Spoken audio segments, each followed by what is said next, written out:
Gravitation അഥവാ ഗുരുത്വാകർഷണം എന്ന് പറഞ്ഞ ചാപ്റ്റർ പരീക്ഷയ്ക്കുള്ള എല്ലാ കാര്യങ്ങളും വെറും 15 മിനിറ്റ് കൊണ്ട് ഈ വീഡിയോയിൽ നമ്മൾ പഠിച്ചെടുക്കാൻ പോവാണ്. 15 മിനിറ്റിൽ ഈ ചാപ്റ്ററിന്റെ സമ്മറി അല്ല നമ്മൾ പഠിക്കാൻ പോകുന്നത്, കംപ്ലീറ്റ് ടെക്സ്റ്റ് ബുക്ക് ആണ് പഠിക്കാൻ പോകുന്നത്. സോ പരീക്ഷയ്ക്ക് വേണ്ടിയിട്ട് ഈ ചാപ്റ്റർ പെട്ടെന്ന് പഠിക്കാൻ വന്നവരാണ് നിങ്ങളെങ്കിൽ മക്കളെ ഇത് ഫുൾ ആയിട്ട് കാണാം. നമുക്ക് ഈ ചാപ്റ്റർ മുഴുവനായിട്ട് പഠിക്കാം. ഓൾസോ ഈ വീഡിയോ നിങ്ങൾക്ക് യൂസ്ഫുൾ ആയി തോന്നുകയാണെങ്കിൽ തീർച്ചയായിട്ടും ഫ്രണ്ട്സിന് ഷെയർ ചെയ്യുക. കമന്റ് ബോക്സിൽ ഇഷ്ടമായി കമന്റ് ചെയ്യുക. Let's start. ആദ്യം നമുക്ക് ഈ ചാപ്റ്ററിൽ പഠിക്കാനുള്ളത് ഗ്രാവിറ്റിനെ പറ്റിയാണ്. എന്താണോ ഈ ഗ്രാവിറ്റി എന്ന് പറഞ്ഞാൽ ഒന്നുമില്ല, ഒരു ആപ്പിൾ ഇങ്ങനെ വെച്ച് കഴിഞ്ഞാൽ നിലത്തേക്ക് വീഴും അല്ലേ, എർത്തിന്റെ സെൻറ്ററിലേക്ക് വീഴാൻ ടെൻഡൻസി കാണിക്കും.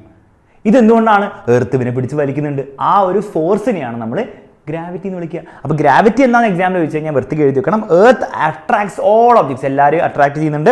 Direction of this force is toward the centre of the earth. Direction എങ്ങോട്ടാണ്? സെന്ററിലേക്കാണ്, അങ്ങോട്ടും ഇങ്ങോട്ടൊന്നും അല്ല കേട്ടോ. ഓക്കെ, മാത്രമല്ല ദിസ് ഫോഴ്സ് ഓഫ് അട്രാക്ഷൻ, ഈ ഫോഴ്സ് ഓഫ് അട്രാക്ഷൻ തന്നെയാണ് നമ്മൾ എന്ത് വിളിക്കുന്നത്? ഗ്രാവിറ്റി അഥവാ ഗുരുത്വാകർഷണ ബലം എന്ന് വിളിക്കുന്നത്. അപ്പോൾ ഡെഫിനിഷൻ ചോദിച്ചു കഴിഞ്ഞാൽ വൃത്തിക്ക് എഴുതി വെച്ചോണം. വളരെ സിമ്പിൾ ആണ്, വലിയ കോംപ്ലിക്കേഷൻ ഒന്നുമില്ല.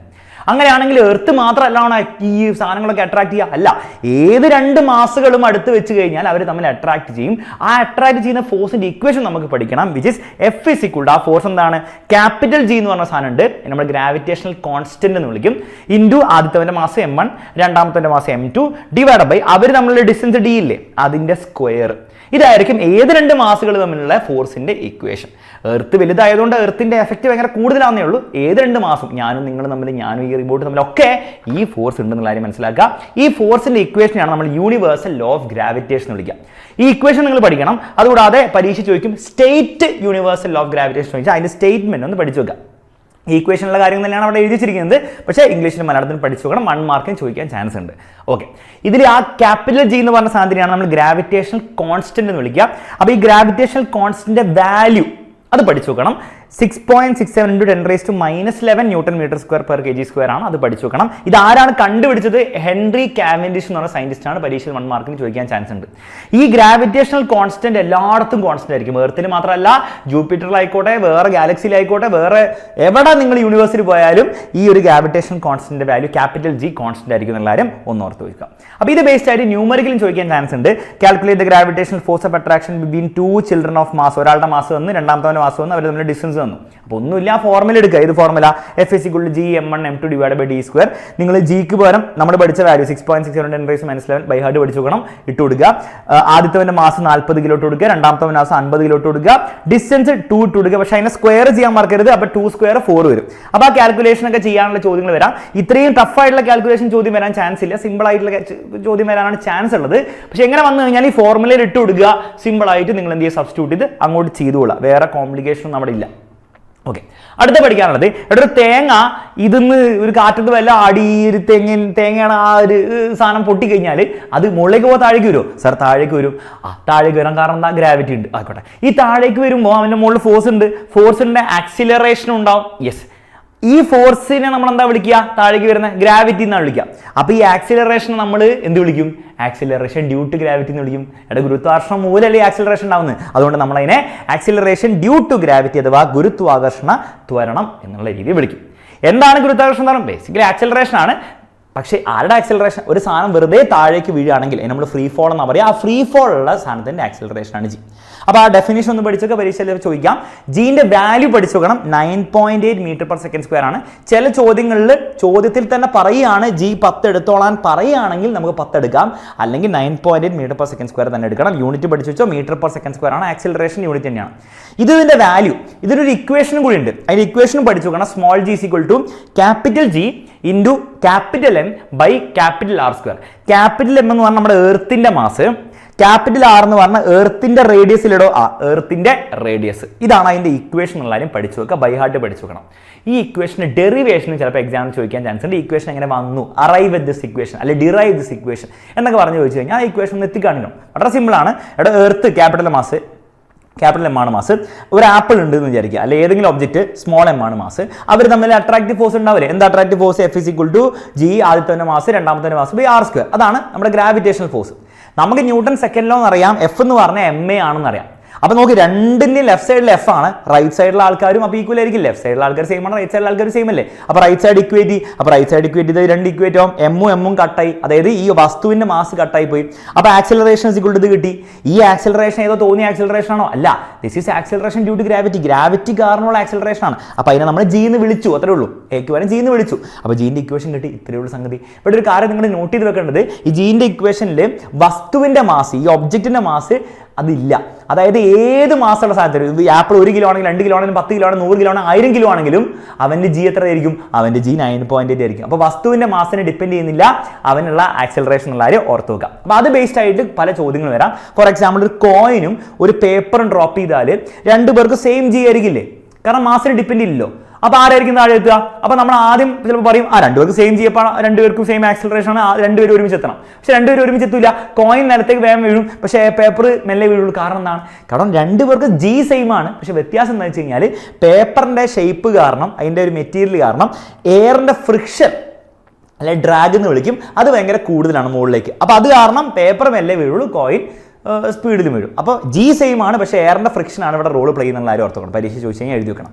എന്നാൽ പരീക്ഷയിൽ ചിലപ്പോൾ ചോദിക്കും, ഈ പേപ്പർ നമ്മൾ ചുരുട്ടി കഴിഞ്ഞാൽ, ക്രംബിൾഡ് ആക്കി കഴിഞ്ഞാൽ ആരാടിക്കും അത് എത്തുക? ക്രംബിൾഡ് ആക്കി കഴിഞ്ഞാൽ ഷേപ്പ് മാറി, അപ്പോൾ എയറിന്റെ ഫ്രിക്ഷൻ കാര്യമായിട്ടുണ്ടാവില്ല. രണ്ടുപേരും ഏതാണ്ട് ഒരു സമയത്തെത്തും, കാരണം രണ്ടുപേർക്ക് സെയിം ജി ആണ്. ഇത് വേറെ രീതിയിലും ചോദിക്കാം. ടെക്സ്റ്റ് ബുക്കിൽ പിക്ചർ കൊടുത്തിട്ടുണ്ട്, പരീക്ഷ ചോദിക്കാൻ ചാൻസ് ഉണ്ട്. അതായത് ബേസിക്കലി ഒരു ഫെദറും ഉണ്ട്, ഒരു തൂവലുണ്ട്, ഒരു കോയിനുണ്ട്. അതിനെ രണ്ട് സ്ഥലങ്ങളിൽ ഇട്ടിട്ട് നമ്മൾ എക്സ്പെരിമെന്റ് ചെയ്യാണ്. ഫസ്റ്റ് നമ്മൾ ട്യൂബ് ഫിൽഡ് വിത്ത് എയർ ഒക്കെ ഉള്ള ഒരു ട്യൂബിൽ ചെയ്തു. അപ്പോൾ ആദ്യം എത്തുക? രണ്ടുപേർക്കും സെയിം ജി ഒക്കെ തന്നെയാണ്, പക്ഷെ നമ്മുടെ ഫെദറിന് എയറിന്റെ ഫ്രിക്ഷൻ ഭയങ്കര കൂടുതലായിരിക്കും. അപ്പോൾ കോയിൻ ആദ്യം എത്തും, ഫെദർ മെല്ലെ മെല്ലെ മെല്ലെ ആടി വരും. ഓക്കെ. എന്നാൽ ഇവാക്യുവേറ്റഡ് ട്യൂബിൽ എടുക്കുകയാണെങ്കിലോ, ഇവാക്യുവേറ്റഡ് എന്ന് പറഞ്ഞാൽ എയർ ഒന്നുമില്ല, എയറൊക്കെ വലിച്ചെടുത്ത് വാക്യൂം ആക്കി, സക്ഷൻ ചെയ്ത് വാക്യൂം ആക്കി കഴിഞ്ഞാൽ പിന്നെ എയർ ഇല്ലടോ. അപ്പോൾ എയറിന്റെ മുകളിലേക്കുള്ള ആ ഫ്രിക്ഷൻ ഒന്നും ഉണ്ടാവില്ല. അപ്പോൾ രണ്ടുപേർക്കും ജി ആയിരിക്കും, രണ്ടുപേരും ഒരേ സമയത്ത് താഴേക്ക് ലാൻഡ് ചെയ്യും. അപ്പോൾ ഈ ഒരു കാര്യം ഓർത്തുക, ഇവാക്യുവേറ്റഡിൽ രണ്ടുപേരും ഒരുമിച്ച് ലാൻഡ് ചെയ്യും. ഓക്കെ. അടുത്ത ടോപ്പിക് മാസ് ആണ്. എന്താണ് mass? Mass of an object is the quantity of matter contained. Definition ഒന്ന് പഠിച്ചേക്ക്. എത്രത്തോളം ക്വാണ്ടിറ്റി ഉണ്ടോ അത്രത്തോളം മാസ് കൂടുതലായിരിക്കും. ക്വാണ്ടിറ്റി കുറവാണ് മാസ് കുറവായിരിക്കും, ക്വാണ്ടിറ്റി കൂടുതലാണ് മാസ് കൂടുതലായിരിക്കും. എന്നാൽ വെയിറ്റ് എന്താണ്? വെയിറ്റ് എന്ന് പറഞ്ഞാൽ അത് ഫോഴ്സ് ഓഫ് ഗ്രാവിറ്റി ആണ്. എടോ, ഈ എർത്ത്, ഈ ആപ്പിൾ, ഈ പഴമോ ആപ്പിളോ എന്തോ ആ സാധനത്തിന് പിടിച്ച് താഴേക്ക് വലിക്കുന്നുണ്ടാവില്ലേ, ഒരു ഫോഴ്സിലല്ലേ, ആ ഫോഴ്സിനെയാണ് നമ്മൾ അവൻ്റെ വെയിറ്റ് എന്ന് വിളിക്കുക. Okay. The weight of an object is the force of gravity on the object. അതിൻ്റെ ഇക്വേഷൻ പഠിച്ചു വെക്കുക. Weight is equal to M into G ആണ്. അപ്പോൾ എം ജി ആണ് അതിൻ്റെ ഇക്വേഷൻ. ഒബ്വിയസ്ലി വെയിറ്റ് എന്തിനെ ഡിപ്പെൻഡ് ചെയ്യുന്നുണ്ട്? മാസിനെ ഡിപ്പെൻഡ് ചെയ്യുന്നുണ്ട്. പക്ഷേ മാസിനെ മാത്രമല്ല, ആക്സിലറേഷൻ ഡ്യൂ ടു ഗ്രാവിറ്റി അഥവാ ജീനെ ഡിപ്പെൻഡ് ചെയ്യുന്ന കാര്യം ഓർത്ത് വെക്കാം. ഈ പരീക്ഷ ചോദിക്കാം, ഈ ഒരു കോമൺ ബാലൻസ് എന്ന് പറഞ്ഞ സാധനം എന്ത് മെഷർ ചെയ്യാൻ വേണ്ടിയിട്ട് ഉപയോഗിക്കുന്നത്? പഠിച്ചു വെച്ചോ മക്കളെ, മാസ് മെഷർ ചെയ്യാൻ വേണ്ടിയിട്ടാണ്. എന്നാൽ സ്പ്രിംഗ് ബാലൻസ് എന്ന് പറഞ്ഞ സാധനം എന്ത് മെഷർ ചെയ്യാൻ വേണ്ടിയിട്ട് ഉപയോഗിക്കുന്നത്? വെയിറ്റ് മെഷർ ചെയ്യാൻ വേണ്ടിയിട്ടാണ് ഉപയോഗിക്കുന്ന കാര്യങ്ങൾ ഒന്ന് പഠിച്ചു വെക്കാം. പരീക്ഷയിൽ ന്യൂമറിക്കൽ ചോദ്യം വരാം, what is the weight of a person whose mass is 50 kilo. Mass 50 kilo ആണ്, പക്ഷേ വെയിറ്റ് എത്രയാണ്? 50 അല്ല. എന്താണ് വെയിറ്റിന്റെ ഇക്വേഷൻ? എം ജി ആണ്. എം മാസ് 50 ആണ്. ജി എന്ന് പറഞ്ഞാൽ 9.8 എടുക്കണം. 10 എടുത്തോളാം പറഞ്ഞ 10 എടുത്തോ, അല്ലെ 9.8 തന്നെ എടുക്കണം. രണ്ടും കൂടി മൾട്ടിപ്ലൈ ചെയ്താൽ 490 ന്യൂട്ടൺ കിട്ടും. അപ്പോൾ ശ്രദ്ധിച്ചൂടാ, വെയിറ്റ് ഒരു ഫോഴ്സ് ആയതുകൊണ്ട് അതിന്റെ യൂണിറ്റ് കിലോഗ്രാം അല്ല, അത് ന്യൂട്ടൺ ആണ്. അതിന്റെ ആൻസർ ഈ ചോദ്യത്തിൽ എന്താണ്? 490 ആണ്. കുറച്ചുകൂടി ടഫ് ചോദ്യങ്ങളൊക്കെ വരാം. മാസ് ഓഫ് ഒബ്ജക്റ്റ് 10 കിലോ ആണ്. അവന്റെ എർത്തിലെ വെയിറ്റ് 3ലെ വെയിറ്റും കണ്ടുപിടിക്കാം. 3ലെ ജി വേറെയാണ്, 9.8 അല്ല 1.62 ആണ്. ഒന്ന് പഠിച്ചു വെച്ചേക്ക്, പരീക്ഷ എളുപ്പം തന്നില്ലെങ്കിൽ നമുക്ക് ഉപയോഗിക്കാമല്ലോ. അപ്പോൾ അത് ചെയ്യാൻ സിമ്പിൾ ആണ്. എർത്തിലെ വെയിറ്റ് എന്താണ്? എം ജി ആണ്. 10 into 9.8 which is 98 newton. Simple പരിപാടി. 3ല് എം ജി തന്നെയാണ് ഇക്വേഷൻ, പക്ഷേ ജിന്റെ വാല്യൂ മാറും. 9.8 ജി മാറിയിട്ട് 1.62 ആവും. ബട്ട് 1.62 3ലെ വെയിറ്റ് കുറവാണ്, 16.2 ഉള്ളൂ. കാരണം 3ലെ ജി കുറവാണ്. പരീക്ഷ ചോദിക്കുകയാണ് ഇവന്റെ 3ലെ മാസ് എത്രയാ? എവിടെ 3ലെ മാസ് 10 കിലോ ആണ്. മാസ് എവിടെ പോയാലും 10 കിലോ തന്നെ ആയിരിക്കും. അത് 3ൽ പോയാലും ജൂപ്പിറ്റർ പോയാലും സൂര്യന്റെ മുകളിൽ പോയാലും, സൂര്യന്റെ മുകളിൽ പോയാൽ ചിലപ്പോൾ ഉരുകി പോകാറ് കാര്യം. പക്ഷേ ഉരുകി പോയില്ലെങ്കിൽ മാസ് 10 കിലോ തന്നെ. പക്ഷേ weight depends on mass and G. G മാറിയാൽ വെയിറ്റ് മാറും എന്നുള്ള കാര്യം ഓർത്ത് വെക്കാം. ഇവിടെ മറ്റൊരു കാര്യം പഠിക്കാനുള്ളത് 1 കിലോഗ്രാം വെയിറ്റ് എന്ന് പറഞ്ഞ സാധനമാണ്. എന്താണ് ഈ 1 കിലോഗ്രാം വെയിറ്റ്? എവിടെ 1 കിലോഗ്രാം എന്ന് പറഞ്ഞാൽ മാസ് ഉള്ള ഒരു സാധനത്തിന്റെ വെയിറ്റ് എത്രയായിരിക്കും? Sir W is equal to M G. Mass 1 kilo ആണ്, ഇൻറ്റു ജി 9.8 ആണ്. 1 ഇൻറ്റു 9.8 ന്യൂട്ടൺ ആയിരിക്കും. അതായത് ബേസിക്കലി 1 കിലോഗ്രാം മാസ് ഉള്ള സാധനത്തിന്റെ വെയിറ്റ് എത്രയാ? അതിനാണ് നമ്മൾ 1 കിലോഗ്രാം വെയിറ്റ് എന്ന് വിളിക്കുക. അത് ന്യൂട്ടണിൽ എത്രയാണ്? നമ്മളിപ്പോൾ കണ്ടു 9.8 ന്യൂട്ടൺ ആണ്. അപ്പോൾ 1 കിലോഗ്രാം വെയിറ്റ് എന്ന് പറഞ്ഞാൽ വെയിറ്റിന്റെ മറ്റൊരു യൂണിറ്റ് ആണ്. ബേസിക്കലി അതിന്റെ വാല്യൂ എത്രയാണ്? 9.8 ന്യൂട്ടൺ ആണെന്നുള്ള കാര്യം ഓർത്ത് വെക്കുക. അപ്പോൾ ഒരു ഡെഫിനേഷൻ ഒന്ന് പഠിച്ചു വെച്ചേക്കുക. 1 കിലോഗ്രാം വെയിറ്റ് എന്ന് പറഞ്ഞാൽ 9.8 ന്യൂട്ടൺ ആണെന്നുള്ളതിനും കൂടെ ഒന്ന് ഓർത്ത് വെച്ചാൽ മതി.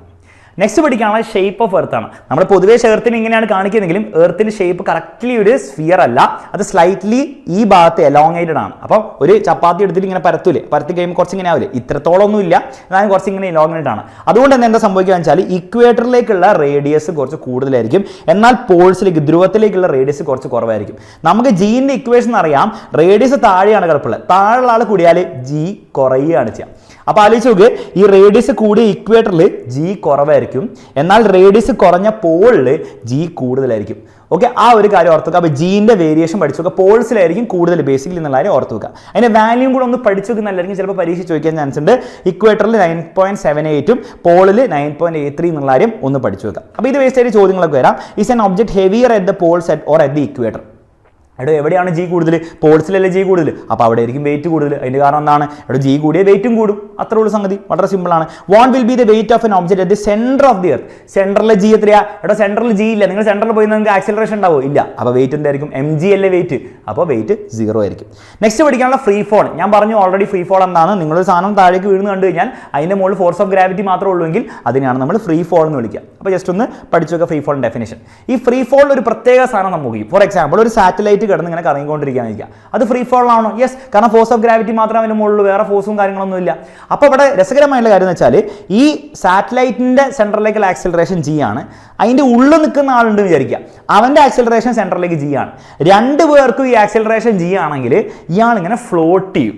അതിനെയാണ് നമ്മൾ വെയ്റ്റ്ലെസ്നെസ് എന്ന് വിളിക്കുക. അപ്പോൾ പരീക്ഷയിൽ ചോദിക്കാം വാട്ട് ഈസ് വെയ്റ്റ്ലെസ്നെസ് എന്ന് ചോദിച്ചു കഴിഞ്ഞാൽ ഈ ഒരു കാര്യം ഒന്ന് പഠിച്ചു വെക്കുക. ബേസിക്കലി ഒബ്ജക്റ്റും ജിയിലാണ് വീഴുന്നതെങ്കിൽ ചുറ്റുമുള്ള സാധനം അഥവാ സാറ്റലൈറ്റും ജിയിലാണ്, അല്ലെ എന്താണോ ഒരു എലിവേറ്റർ, നിങ്ങളൊരു ലിഫ്റ്റിൽ നിൽക്കുന്ന ലിഫ്റ്റിലെ റോപ്പ് കട്ട് ചെയ്താൽ റോപ്പും നിങ്ങൾ ഒരുമിച്ചാണ് വീഴുക, അപ്പോൾ നിങ്ങൾ അപ്പോഴും ഫ്ലോട്ട് ചെയ്യും. അപ്പോൾ അതിനെയാണ് നമ്മൾ വെയ്റ്റ്ലെസ്നെസ് എന്ന് വിളിക്കുക. ഒന്ന് ഓർത്ത് വെക്കുക, അതിൻ്റെ ഡെഫിനേഷൻ പഠിച്ചു വെക്കുക. ലാസ്റ്റ് ടോപ്പിക് നമ്മൾ ഈ ചാപ്റ്റർ പഠിക്കാനുള്ള സർക്കുലർ മോഷനാണ്. സർക്കുലർ മോഷനിൽ ബേസിക് ആയിട്ടുള്ള കുറച്ച് കാര്യങ്ങൾ പഠിക്കേണ്ടത് ആദ്യം യൂണിഫോം സർക്കുലർ മോഷന്റെ ഡെഫിനേഷൻ ആണ്. ബേസിക്കലി സർക്കുലർ പാത്തിൽ പോയിക്കൊണ്ടിരിക്കുകയാണ്, equal distance equal interval of ടൈമിൽ കവർ ചെയ്യുകയാണെങ്കിൽ അതിനെ വിളിക്കുന്ന പേരാണ് circular motion, uniform circular motion. Basically ഒരു സാധനം സർക്കിളിൽ കറങ്ങുമ്പോൾ സ്പീഡ് സെയിം ആണെങ്കിൽ അതിനെയാണ് നമ്മൾ യൂണിഫോം സർക്കുലർ മോഷൻ വിളിക്കുക. ഈ സർക്കുലർ മോഷനിൽ കിടന്ന് കറങ്ങുമ്പോൾ സെൻട്രലിലേക്ക് ഒരു ഫോഴ്സ് ഉണ്ടാവും, ആ ഫോഴ്സിന്റെ പേരാണ് സെൻട്രിപെറ്റൽ ഫോഴ്സ് എന്നുള്ള കാര്യം ഒന്ന് ഓർത്ത് വെക്കുക. ആ പേരൊന്ന് ഓർത്ത് വെച്ചുകൂടാ.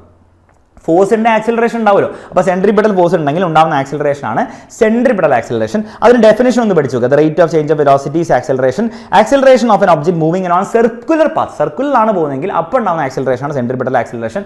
അപ്പോൾ ഉണ്ടാകുന്ന ഫോഴ്സ് ആണ് സെൻട്രിപെറ്റൽ ഫോഴ്സ്. സെൻട്രിപെറ്റൽ ഫോഴ്സ് സെൻട്രലിലേക്കായിരിക്കും, സെൻട്രിപെറ്റൽ ആക്സിലറേഷൻ സെൻട്രലിലേക്കായിരിക്കും. സാർ ഈ ടാൻജന്റ് എന്ന് പറഞ്ഞാൽ എന്താ? ഇവിടെ ഒരു പാർട്ടിക്കിളിന്റെ വെലോസിറ്റി ഉണ്ടാവില്ലേ, ആ വെലോസിറ്റിന്റെ ഡയറക്ഷൻ സർക്കുലർ മോഷനിൽ എപ്പോഴും എലോങ് ദി ടാൻജന്റ് ആയിരിക്കും, തൊടുവരയുടെ ദിശയിലായിരിക്കും അവന്റെ പ്രവേഗം ഉണ്ടാവുക. ആ ഒരു കാര്യം കൂടെ ഒന്ന് ഓർത്ത് വെച്ചോ. അതുകൊണ്ട് തന്നെ ആക്സിലറേഷനും അതുപോലെ തന്നെ വെലോസിറ്റി എപ്പോഴും 90 ഡിഗ്രിയിലായിരിക്കും ഉണ്ടാവുക എന്നുള്ള കാര്യം കൂടെ പഠിച്ചു വെക്കുക. ഇത്രയും കാര്യങ്ങൾ നിങ്ങൾ ഈ ചാപ്റ്ററിൽ നിന്ന് പഠിച്ചു വെച്ച് കഴിഞ്ഞാൽ ഞാൻ ഒരു കാര്യം ഗ്യാരണ്ടി ചെയ്യാം, പരീക്ഷയിൽ നിങ്ങൾക്ക് ഒരു സാധനം പോലും കണ്ടാൽ അത് മനസ്സിലായില്ല, ഇതറിയില്ല എന്ന് നിങ്ങൾക്ക് ഒരിക്കലും ചിന്തിക്കാൻ പറ്റില്ല. കാരണം എല്ലാ കാര്യങ്ങളും ഈ ചാപ്റ്ററിൽ എന്തൊക്കെ പരീക്ഷയിൽ ചോദിക്കാൻ ചാൻസ് ഉണ്ടോ അതൊക്കെ, അതായത് ടെക്സ്റ്റ് ബുക്കിൽ എല്ലാ കാര്യങ്ങളും നമ്മൾ കവർ ചെയ്തിട്ടുണ്ട്. ഈ ഒരു ക്ലാസ് നിങ്ങൾക്ക് ഇഷ്ടപ്പെടുന്ന തീർച്ചയായും കമന്റ് ബോക്സിൽ സാർ ഇഷ്ടമായി എന്ന് പറയാൻ ഒരു മടിയും നിങ്ങൾ കാണിക്കരുത്. ബൈ ബൈ, ടേക്ക് കെയർ മക്കളെ. നമുക്ക് പരീക്ഷ തകർത്ത് പൊളിക്കണം.